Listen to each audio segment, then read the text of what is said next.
ഈശോമിശിഹായ്ക്കും സ്തുതിയായിരിക്കട്ടെ. പ്രിയ കൂട്ടുകാരെ, നമ്മൾ എന്തെങ്കിലും തെറ്റ് ചെയ്താൽ നമുക്ക് പേടി തോന്നും അല്ലേ? അപ്പൻ വഴക്ക് പറയുമോ, വീട്ടിൽ നിന്ന് പുറത്താക്കുമോ എന്നിങ്ങനെ നമ്മൾ പേടിക്കും. ഒരിക്കൽ ഒരു മകൻ തൻ്റെ അപ്പൻ്റെ കയ്യിൽ നിന്ന് സ്വത്ത് ചോദിച്ചു വാങ്ങി ദൂരദേശത്തേക്ക് പോയി. അവിടെ ചെന്ന് പണമൊക്കെ കളഞ്ഞ് ദരിദ്രനായി. പന്നികൾക്ക് കൊടുക്കുന്ന ആഹാരം പോലും കഴിക്കാൻ കിട്ടാത്ത അവസ്ഥയിലായി. ഒടുവിൽ ഞാൻ വിചാരിച്ചു, പിതാവിൻ്റെ അടുത്തേക്ക് തിരിച്ചു പോകാം. തിരികെ വന്ന മകനെ പിതാവ് എങ്ങനെ സ്വീകരിച്ചു എന്ന് നമുക്ക് നോക്കാം. അവൻ എഴുന്നേറ്റ് പിതാവിൻ്റെ അടുത്തേക്ക് പുറപ്പെട്ടു. ദൂരെ വെച്ച് തന്നെ പിതാവ് അവനെ കണ്ട് കരുണ തോന്നി ഓടിച്ചെന്ന് കെട്ടിപ്പിടിച്ചു ചുംബിച്ചു. ഈ ഉപമയിലൂടെ ഈശോ നമുക്ക് പറഞ്ഞു തരുന്ന ദൈവസ്നേഹം ഇതാണ്. മകൻ തെറ്റ് ചെയ്യുമ്പോഴും അപ്പൻ അവനെ വെറുക്കുന്നില്ല. പകരം എന്തെങ്കിലും തിരിച്ചു വരുമെന്ന് കരുതി വഴിയിലേക്ക് നോക്കി കാത്തിരിക്കുകയാണ്. നമ്മൾ പാപം ചെയ്യുമ്പോഴും ദൈവം നമ്മെ വെറുക്കുന്നില്ല.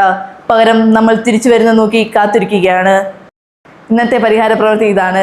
ഇന്ന് മനസ്താപകരണം ഏറ്റവും അർത്ഥപൂർണമായി ചെല്ലുക. നമ്മൾ ചെയ്തു പോയ തെറ്റുകളെ ഓർത്ത് ദൈവമേ എന്നോട് ക്ഷമിക്കണമേ എന്ന് ഏറ്റുപറയുക.